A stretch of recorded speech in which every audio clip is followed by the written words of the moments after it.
I'm delighted to welcome on behalf of the South Dublin County Council our lovely John Fitzmaurice from Bijou Restaurant in Rathgar. That's it. I pronounced it right. So let's give John a big round of applause. And John is going to have us in for a treat today. What is it that you're cooking for us? We're doing two different things now. There's a slight change as these things happen. Mackerel was crap, so it's scrapped. So we're going to trout because it's just better. So what I have is a organic farm trout from Toonsbridge farm in County Kilkenny. So it's sustainable, it's Irish, they do lovely caviar, they do brilliant smoked trout, they do lots of different things. So we've replaced the mackerel, everything else is the same. They're oily fish, so basically you can kind of substitute in general. There are exceptions obviously, but when you're dealing with oily fish you can swap it out. Salmon would work as well with the same dish, but if you're going to something like a cod it wouldn't work at all, it'd be completely wrong. But what we will do is we will start with the lamb. So I'm from County Kerry, so obviously I have to use Kerry Lamb. So it's called patriotism, you know. I see some Kerry smiles in the audience here and some winks to John. So it is. So what we have is, so what we normally do in the restaurant is we get in what's called a saddle of lamb. So it's like the back, basically. If you think of yourself, your own anatomies are the same as any animal with four legs, believe it or not. So it's all the same. So if you think of your back there, between there is a saddle. So you get the loins on either side and you get the little fillets and you get a piece of the belly. It comes back around down the front of the belly, right? So what we do is we take off the belly and we braise that. So that's in your recipes there. So we braise it. Always cook lamb in white wine. Everybody thinks it's red wine because it's red meat, but it's not. Lamb is always white wine. So I'll take off the chives, they're not supposed to be there. So we braise it and we press it. So it takes about 5 hours till it's really tender, and then you press it overnight and it sets. So the fat sets, a bit like a butter. Taking a soft butter into a hard butter, same principle. So the only reason you do that is it's easier to get a nicer shape, so it's more chefy by the end of it, right? But anyway, that's relevant. And then this is the cannon. So cannon is basically, we all know racks of lamb. Just take the rack off the bone, effectively, and that's the cannon, right? So the reason I have to start with the lamb is we have to let it rest, and then we'll go back to the fish. So I'm going to do a bit of chopping and changing, so bear with me. But I'll explain it all, right? So remember, the most important thing you'll ever use in the kitchen is salt and butter, obviously. So plenty of salt, and then a good bit of pepper. Would we be cooking that from fresh, John, or would that be marinated the night before? You could do either. I'm leaving it. So normally, you know, people marinate lamb and garlic and rosemary. I'm leaving it natural because it's good Kerry lamb, and the dish is actually quite light, and I don't want to introduce too many different flavours. It'll be just too strong and it'll dominate the whole thing, so I don't want to. So you kind of bear in mind, you kind of have to think about what you're actually doing. So anyway, you always start the fat side down because there's nothing worse than boiled lamb fat. You want that to be nice and crispy. So you should do the majority of the cooking on the fat side, a bit like fish and skin. So leave it there. See the way that's not exactly hopping off the pan like you would for a steak, it's much lower because you want to crisp up that fat. So you want to render a bit of it and crisp it up. So you leave it there, so we leave that alone now and we will swap to the fish, right? Now, so what I have here is the trout, like I said, so it's an organic trout. It's from Toonsbridge farm in Kilkenny. So all we've done is we just clean it up, so you clean off the little belly fat at the bottom and just score the skin. Score the skin helps it cook through more evenly, and it helps the skin to crispen up, and it doesn't.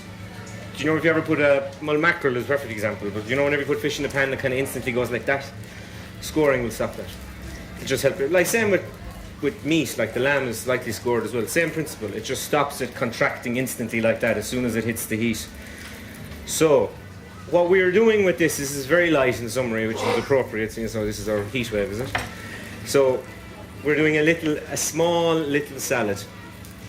So what we've done is we're doing two types of beetroot. So this is golden beetroot. I'll take this off for a minute. This is golden beetroot, so it's the exact same thing. It's probably slightly sweeter. So what we're going to do is we're just going to toss this in some rapeseed oil. So we use a rapeseed oil. You'll get it in Super Value. It's Newgrange. It's the one from County Meath. So all we do is, this is completely raw, not cooked. We're not doing anything to it. This is absolutely, you couldn't be easier. So all we're going to do is peel it. People get very afraid of beetroot because it takes a long time to cook and they're used to those horrible jars of pickled muck, for want of a better word. So people don't really like beetroot, but it's kind of back in vogue and kind of fashionable again. And it is very sweet to see as he burns his lamb. So as we can see, we're starting to crisp up there. So that's exactly what we want. So we give that another minute to render some more of the fat. And again, I'll... Now, John, for some of our audience that are not very familiar with the fine cooking, where would they source their ingredients? Where would you recommend? So for this particular dish, would they go for the local market? Would they go for the supermarket? Well, you're better off going to a butcher's. So if you're in Rathgar, you'd go to O'Donovan's. And then you get like the beetroot and all the other veg and stuff you'll get in Super Value.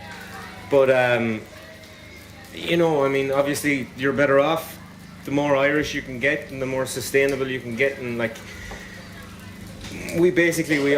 perfect example was during the snow we had in, was it February or March, when all the big shops ran out of everything.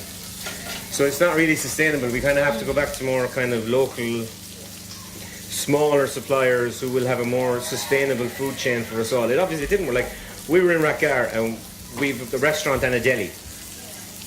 So I'm not a chef, I'm the manager. I manage both of them. I am a chef, but I do this now anyway. So we were the only place in Rathgar that had food left. Super Value was closed. They ran out of everything. And we had food. So that will tell you, you know, and that was only 2 days. And we all saw the queues outside Rathmines for bread going into Lidl and stuff. Madness. Absolute madness. Now, so we'll just leave that. We'll just turn that over and we're going to let it slowly. We turn the heat right down and we're just going to slowly let it cook through. Now, we want it nice and pink. There's nothing worse than overcooked lamb, in my opinion, but apart from overcooked fish. So then, we get it back to our beetroot. So we get it like that. So what you do then is, you can leave it like that. Just, you need to thinly slice it because otherwise you're eating a lump of beetroot, which isn't particularly palatable. So, shape it. Whatever way you want. Use, everybody probably has cookie cutters in their drawer at home that they never ever use or they use once. And they're sitting there, little snowmen and stuff and whatever. Use them if you want, doesn't matter. So all I'm going to do is, I have some circles done earlier, so just for variety I'm just going to do little rectangles. Now don't give out to me about the waste. You can use the rest up for something if you want, but for this we're just going to ignore it. And then just really thinly slice it.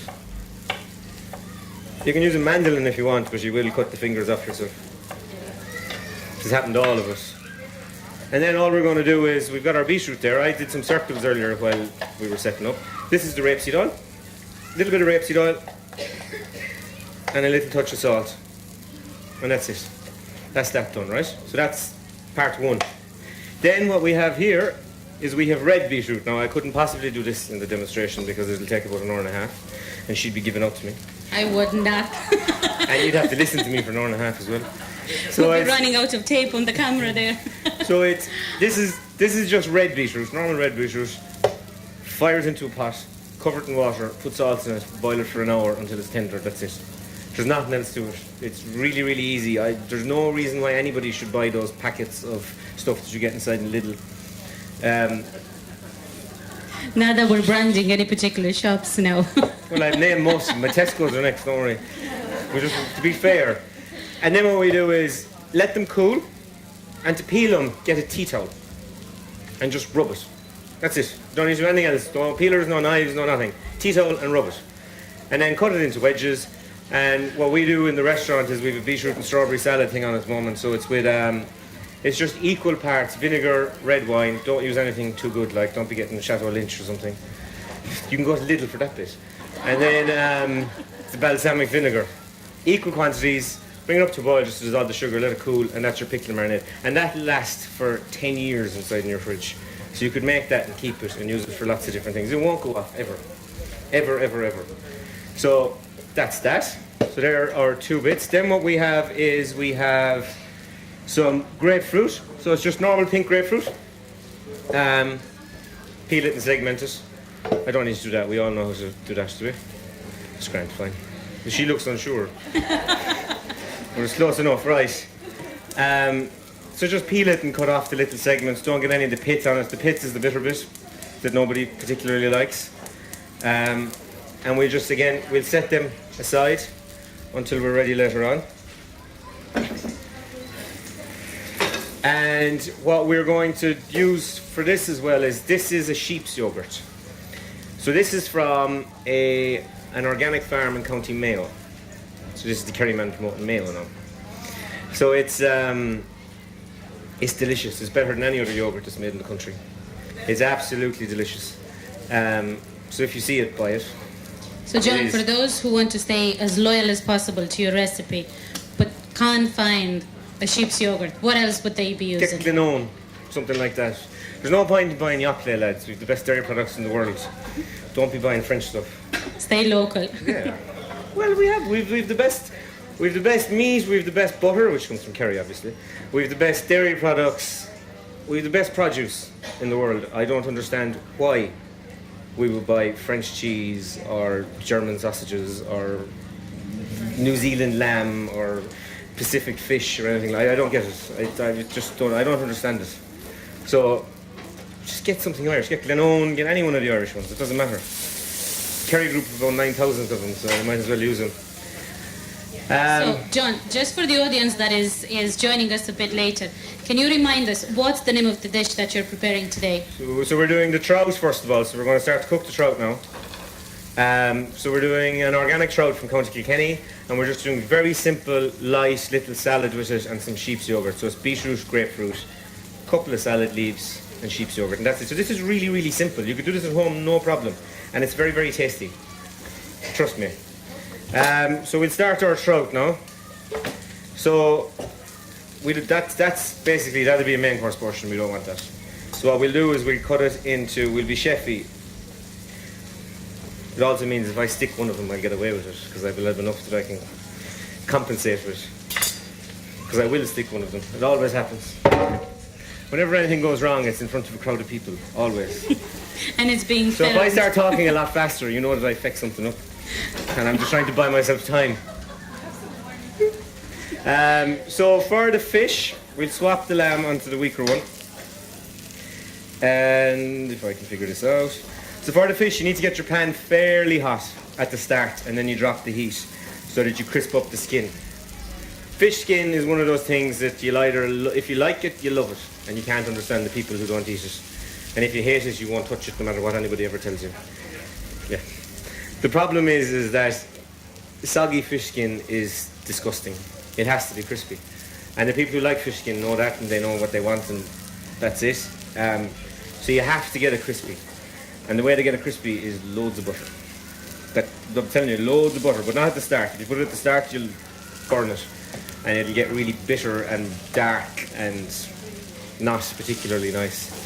So two of the tips that we got today are white wine, actually. For lamb. For lamb. And like many people thinking that it's red wine. No, white. And then lots of butter In is everything. the key secret for everything.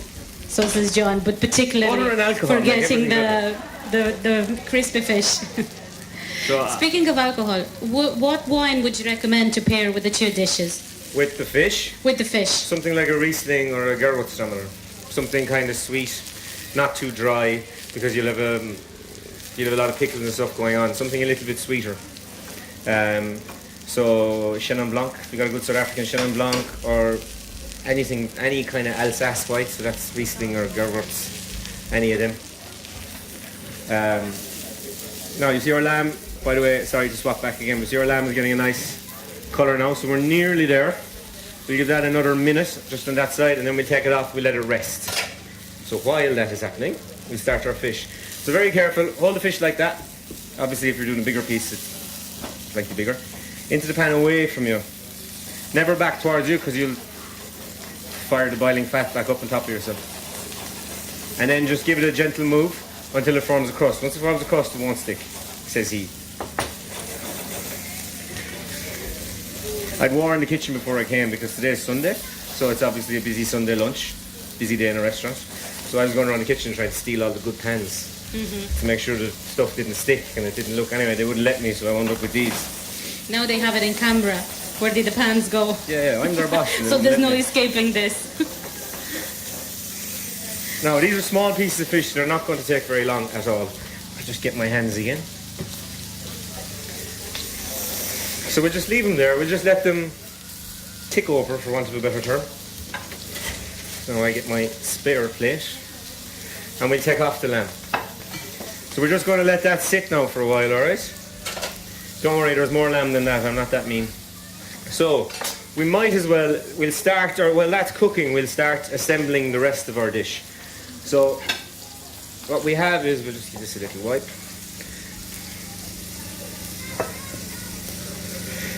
Now, so what I like to do is I start with some yoghurt on the bottom. You can do whatever you want. These are the chefy bits now, lads, don't worry too much about it, you know, you can do what you like. So I always just start with a little bit of yoghurt, and then we'll just toss it around. Okay, and then we get our beetroot. So we'll start with our marinated beetroot, okay? So just arrange it around your plate. We'll cover the little blemish that I got wrong there. Remember, you can always hide things. If something looks wrong at the start, just try and cover it with something. It looks fine by the end of it. So we'll just do 3 little pieces as loads. We'll get our golden beetroot, wherever I put that. Here we go. So I have circles and rectangles. So we'll just do a few of each. I'm going to use my fingers, I hope you don't mind. That's what they're there for, really, you know. So we'll just arrange it around again.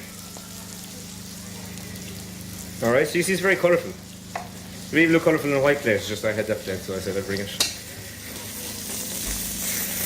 For those of you who didn't come at the very start, John kindly brought the written recipes for what he's cooking today, and they're here in the audience. So those of you who don't have the written recipe, maybe you can ask for the other members of the public if you can take a photo on your phone. So you see, fish was nearly there, so we put in a little bit of butter. Now, trout should be pink. It's like salmon. I know some people don't like that. Trout should be pink. It should be slightly opaque in the middle. It shouldn't be raw. It should be slightly opaque in the middle, okay? So we'll just turn it over like that. So you see it's nice and crispy. You can see the colour on it. Now, probably don't do it like me. Probably mind the boiling fat. Don't put your fingers in it like I would. That's what happens with chefs. We damage our fingers so much we have no feeling left in our fingertips. It's true. So then when you turn it over, we're only literally going to give it half a minute on this side. That's it. So we put in more butter. And then what we do is we start to baste it. I should get the towel rather than acting the maggot. So then, just gently, this helps crispen it up as well, actually, I'll tip it that way. So you see, loads of butter. So you see that's lovely and crisp now. I think you can even see that. You can see the lovely gloss you get in it as well. And then, very important that people always forget is always finish fish with a bit of lemon. Treat it like salt when it comes to fish. It should be a seasoning. I wouldn't put pepper on fish. I'd do lemon and salt. I think pepper is more like a spice and should be treated like that. Whereas with fish, I think you should always finish with a bit of lemon. It just brings it out. It cuts through the real extreme fishiness that some people don't like, and it kind of brings out a more gentle, I suppose, pleasant flavour, for want of a better term. Okay. And then I get my blue roll. Chef's favourite thing in the world is blue roll. I can't live without it. Or butter. Or, well, that's not all of them, you know. There are these things called vegan chefs. Not in this festival, I bet. Not here, anyway. So we take out our trout. We just put on a little bit of kitchen paper. Just that you don't like.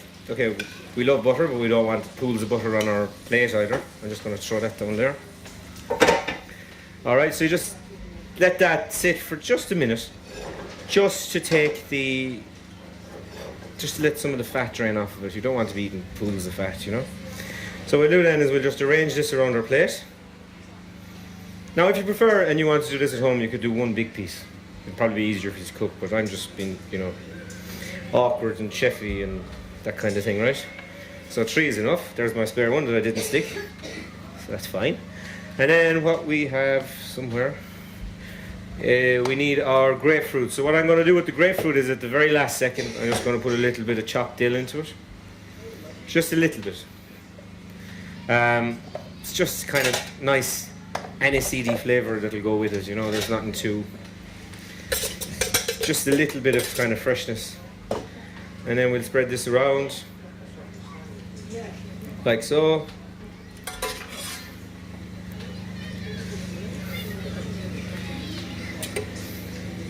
John, would this be a dish that you'd have in the restaurant throughout the year? Yeah, this kind of thing, yeah. I know we change it. We only changed it last week. We change it all the time, you know. So we get a lot of people who come 2-3 times a week, so they kind of try everything within 2 weeks and they're sick of it. So you kind of have to stay a bit kind of. So these are once-off opportunities. You kind of have to stay fresh, you know. Yes. So in your recipes it says mixed leaves, but I obviously have lost them. I know I brought them, but I lost them, so we're going to, wing it. So we'll pretend it doesn't say that, and it says pea shoots. So we'll put some pea shoots around it, all right? Doesn't matter. Mixed leaves, just buy a bag of salad leaves, and it'll tell you just a little bit of rapeseed oil. It's the same thing. You don't want too many. What I would do is just arrange a few leaves around it. It doesn't matter. And then finish it with a little bit of your rapeseed oil, okay? Just a little around it, okay? So be kind of chefy and do little drags. Alright? So that's our trout starter / mackerel. So now we shall clean up a bit because we don't need half this crap. And we will go back to our lamb. So this is our lamb that we'll leave there resting a while. And we kept our pan. So there's no point in throwing out that pan because there's flavour in the pan. And we're doing 2 different types of lamb.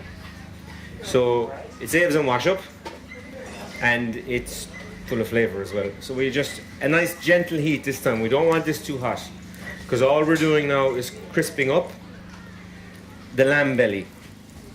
So again, I'm going to put it on 2 because I'm afraid I'm going to stick one of them. So a little bit of butter, plenty salt. Lamb belly's fatty. The more fat there is in a cut of meat or a cut of fish, so like take fish, salmon will take an awful lot more salt than cod will before it's over salted. With meat, it's the same thing. The fattier the meat, the more salt it will, because fat, like oils, coats your palate. So literally, you get you don't realise it, but you get a thin layer of fat all around your mouth, and you can't taste anything. So that's why it takes more salt, because that will bring it out in it. So the leaner it is, the less salt. The fatter it is, the more salt. So this is fatty. This is lamb belly. So it's like pork belly, effectively, you know. So there we go. That's what I've been waiting for. So we're just a little bit of butter, and we're just going to let that crispen up. So we want that nice and crispy. So that's going to take a few minutes, and while that's happening, we're going to move on to the rest of it. So what we have here is, or are, excuse me, heirloom tomatoes. We buy these in any supermarket, any organic shop, wherever you want. You don't have to use heirloom tomatoes if you grow your own tomatoes at home. That's fine. Although in Ireland, more often than not, they're not particularly sweet. So this year you might be all right. So this is very simple. Again, this is very, very simple. So this is the type of thing that you could do at home, no problem. And it's the type of thing, if you change this slightly, you wouldn't do the 2 cuts of lamb, but you could do this with a roast. You could roast the shoulder, you could roast the leg, or do whatever you want. And you could do this garnish and you could serve 10 people, no problem. It's very, very simple. So all we do is we get our tomatoes. Don't worry too much about them. We want them all to be different. So don't be trying to get them all down to the nearest exact millimetre and out with your rulers and your shapes and the whole lot. We want different textures, we want different shapes, because visually it looks more striking. That's why we want different colours and stuff as well. Make sure you take out the eye and just do that. So then we get another one and we'll just do straight little circles. Doesn't matter, you can do whatever you want. We'll do quarters with him. So again, it really doesn't matter. We'll do kind of oblong things. And then same idea. So heirloom tomatoes are a little bit sweeter. A lot more expensive, but a little bit sweeter. Probably worth it, you know. So then what we do then is what's called macerating. So you put them in a colander, really, but we're going to put them in here for now. And you get salt. So you get a little bit of salt over the top. Give them a little mix. Let that sit for about 20 minutes. All that does is salt draws out moisture. And by drawing out the moisture, so if you take something like a tomato, it's probably about 80% water, 80-90% water. And water is tasteless. So by drawing out some of the moisture, you actually get a more tomatoey flavour.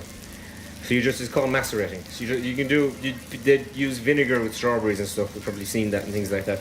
And what you're doing is you're literally just drawing out the moisture. It's like cured fish, same idea. You draw out the moisture, you get a stronger, natural flavour. You're not doing anything else.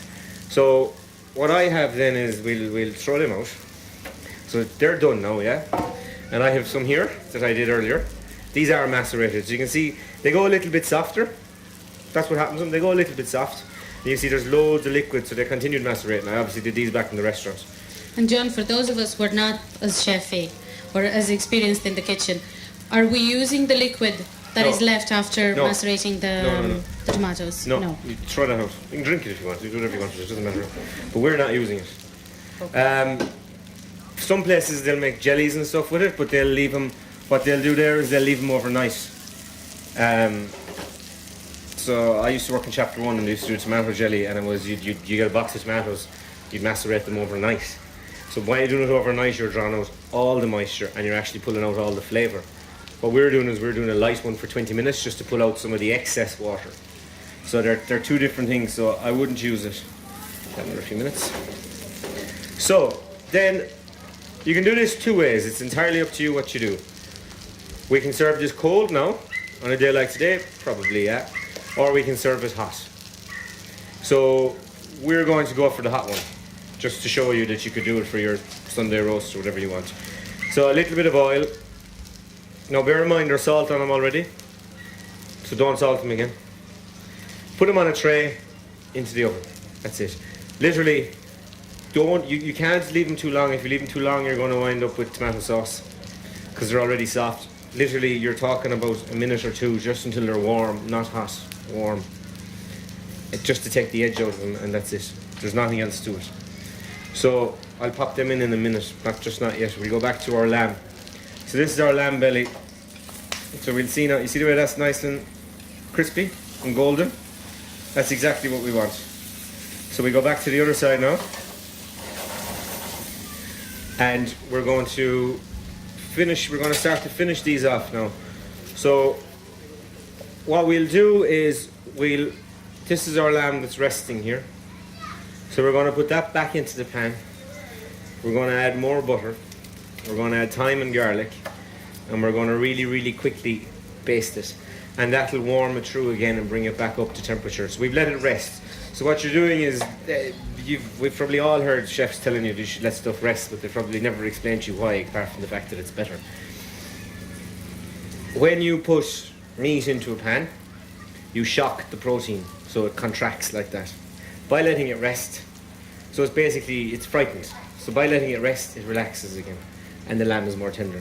So what you're doing is you're just letting the protein molecules relax, and that's it. There's nothing else to it. So that's all we're going to do. So we'll pop this back in, and we'll add another good lump of butter because it helps. And then we'll just add a few cloves of garlic. So all they're going to do is they're going to very, very light background flavour in the butter, which will then slightly penetrate the lamb. So it's very classic French that you always finish meat with garlic and thyme or rosemary, whatever one is relevant to whatever you're doing. So we'll go with thyme today because that's what I have.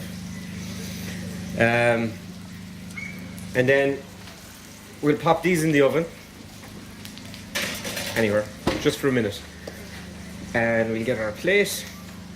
So what we have for this, we're using Kerry Lamb, and then we're using I was feeling sorry for Cork after last night, you know. So we've got there's a place in Cork called Mackerel, and there's two buffalo farms. They're the only buffalo farms in Ireland, and they're both in Mackerel. And I should tell you a lot about Cork, you know. And they make a feta. They make a mozzarella as well. They make a really good mozzarella. It's really creamy, it's delicious. And they make a feta cheese as well. They make feta is normally from ewe's milk, but they make a buffalo feta, and it is excellent. So we're going to use that. And if we weren't around Cork and we wanted we get feta, just get a decent feta. Decent feta, which will probably be Greek-like, but that's grand, you know. And no chance for buffalo feta in Dublin.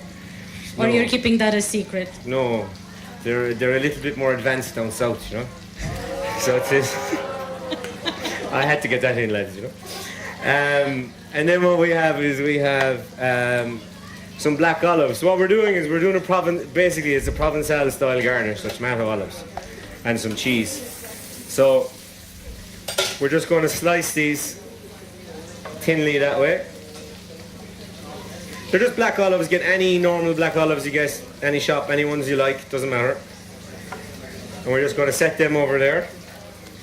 And what I have here is I have some sourdough bread that we slice thinly on a tray, a little bit of salt, a little bit of oil, and bake it into a hot oven, 3-4 minutes, take it out and it's crisp.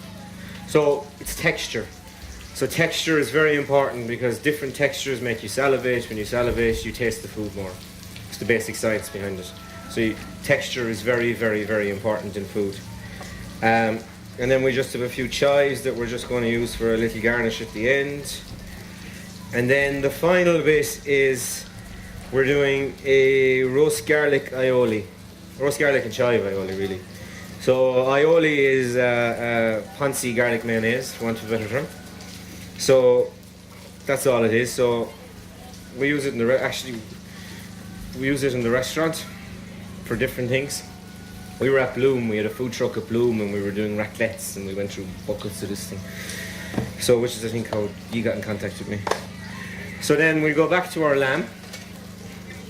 So it should be ready now. And what kind of wine would you serve with this dish, John? Depends.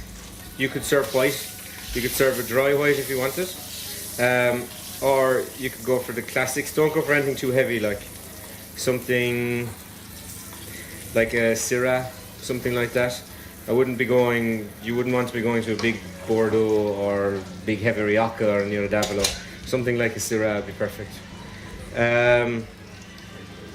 So we'll take out our tomatoes. So like I said, only a minute. You only want them warm, not hot. Yeah. And we'll start, if I turn these off now before I burn anything, which is exactly what will happen. So we'll start to plate up our dish. So again with our tomatoes, don't worry about it too much. Anywhere, doesn't matter.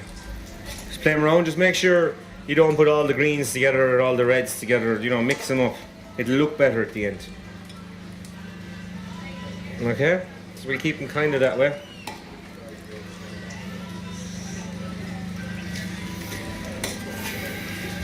And then next we get our lamb belly, so we only want one piece. So it's lovely and crispy, which is exactly what we want. So we get our lamb belly there beside it. Okay. Then we come back to our lamb. So with meat, it's very important as well, is that you need to look at it and you need to figure out what way the grain is. If you cut it with the grain, when you bite into it, it'll naturally fall apart, so you will think the lamb is more tender. If you cut it against the grain, you're then chewing through it and it'll seem tougher. So you just need to look at it. So you can see all the, I don't know if you can see that or not, but you can see all the lines there. So what we want to do is we want to cut it that way, and then you'll be tearing it with your teeth and you'll be just pulling off strips basically with the grain, so it seems more tender. Whether it is or not is irrelevant, So ideally we'd want to give this another bit of time to rest, but I'm nearly at the end of my... So if you give that a bit more time, the colour would start to come out, the blood will come back into it, and it starts to get lovely and exactly what you want, but we'll move on. So we'll just arrange it on top of our tomatoes.